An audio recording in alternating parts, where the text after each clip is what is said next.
Bonjour les amis, j'espère que vous allez bien, que vous avez passé de bonnes vacances avec vos animaux, que tout le monde prêt pour la rentrée, donc en bonne santé j'espère.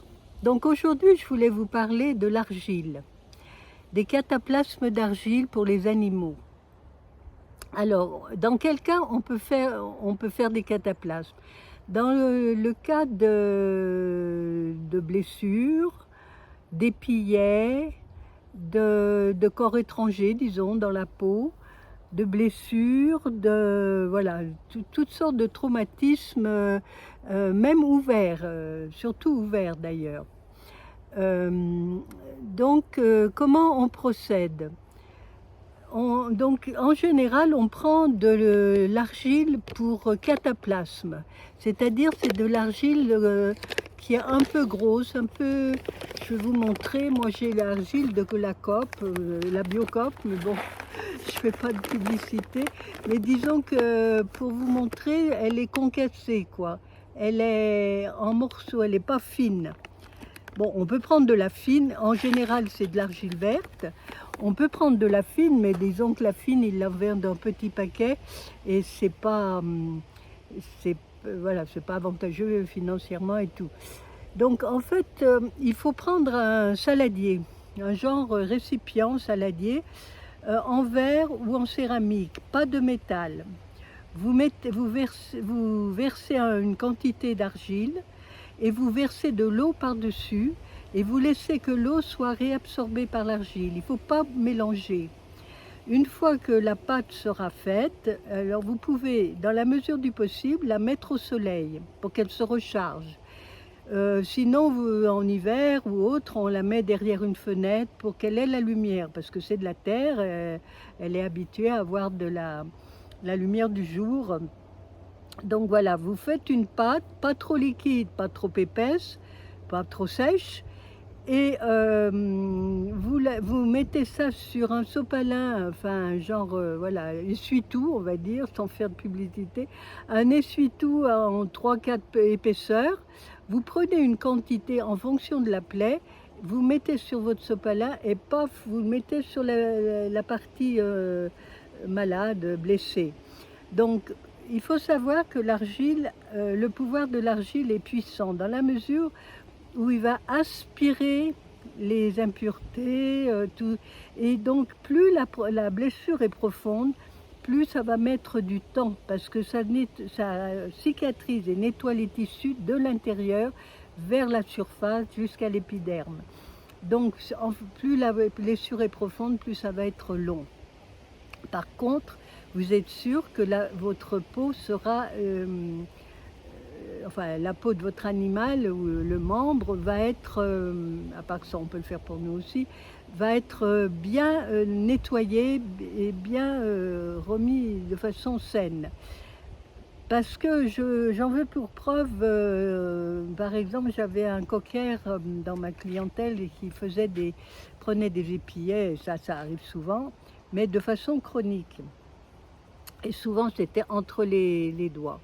Donc, bon, chaque fois, il allait chez le vétérinaire et c'était opération, extraction, quelquefois anesthésie, générale ou pas, en fonction, voilà, voilà, de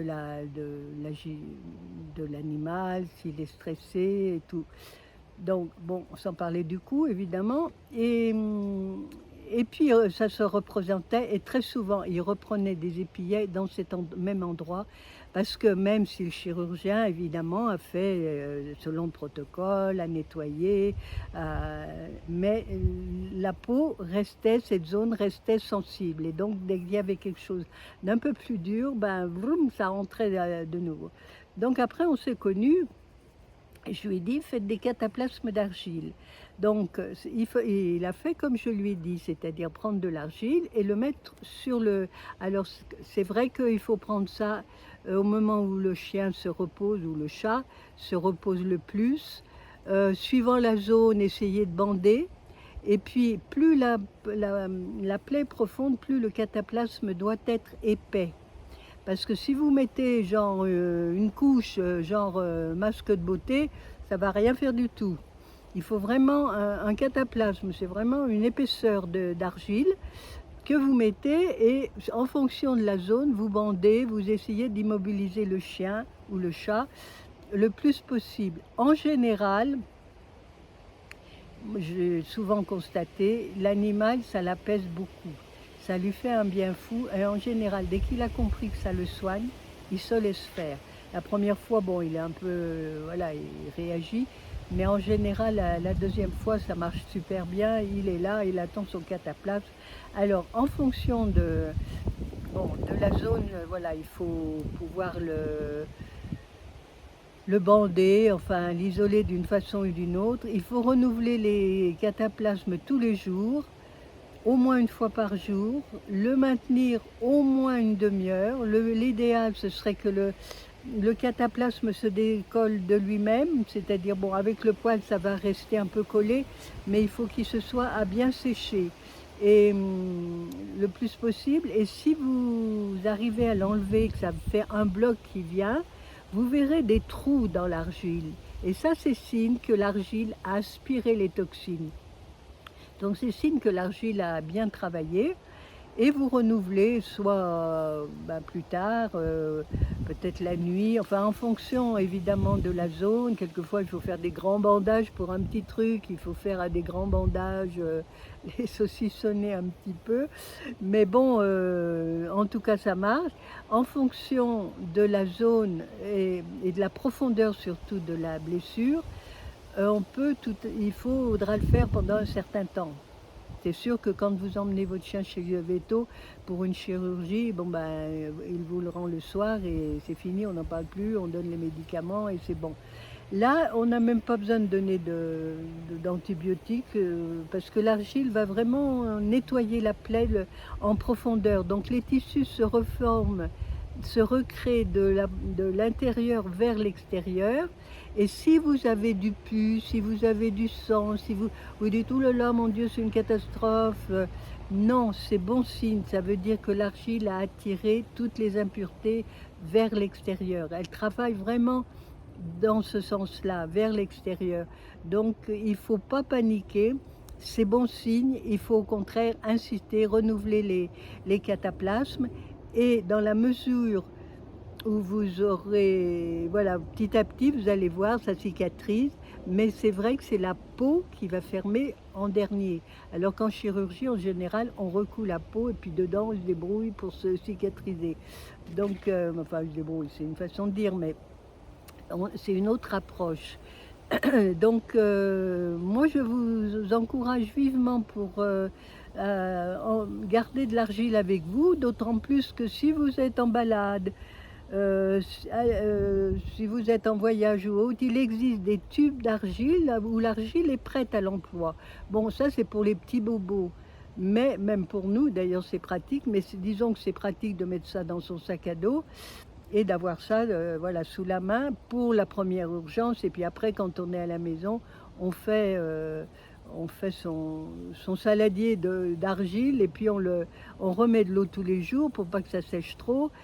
Enfin, on essaie de maintenir une certaine, que ça soit une pâte, quoi, une pâte. Alors, en général, donc c'est bien utilisé et ça marche bien pour tout ce qui est blessure. Par exemple, un chat qui s'est écorché sur un grillage, même des grandes balafres, ça marche bien. Par contre, voilà, la question c'est comment tenir un chat, comment le bander en fonction de... Mais sinon, sur les chiens, c'est, disons, un peu plus facile parce que le chien va un peu plus collaborer que le chat, mais malgré tout, le chat, quand il a compris que ça le soigne, il se laisse faire, hein, il apprécie. Et tout ce qui est naturel, en général, nos animaux apprécient. Donc, et par contre, il y a des contre-indications. Ne pas l'utiliser sur tout ce qui est cancéreux, c'est-à-dire même les verrues. Je vous déconseille de le faire parce que la verrue va proliférer au contraire. Donc, dans le cas de verrue, bon, ça n'est plus de l'argile, c'est l'huile de ricin. Passer de l'huile de ricin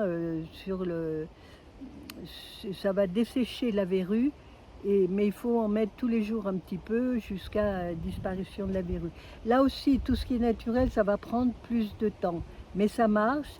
Et en plus, cette personne-là, ce monsieur qui avait son caniche avec ses épillettes qu'il reprenait tous les ans, eh bien, une fois qu'il a commencé à utiliser l'argile, le chien n'a plus pris d'épillets, d'ailleurs que c'était toujours au même endroit, parce que sa peau était devenue ferme, était devenue, donc elle renvoyait, bon, il avait moins de facilité à se prendre les épillets. Et donc ça a été notable et lui-même me l'a dit, parce que sinon tous les ans en rebolote, il fallait le réopérer, enlever ce pillet et voilà. Donc pas dans tout ce qui est tumeur mammaire, ne pas l'utiliser. Tout ce qui est, voilà, surtout ça, surtout tout ce qui est cancéreux, tumoral, éviter, et les verrues qui font partie voilà, des cancers. Enfin, c'est quand même une prolifération anormale. Et donc l'huile de ricin marche très bien pour les verrues.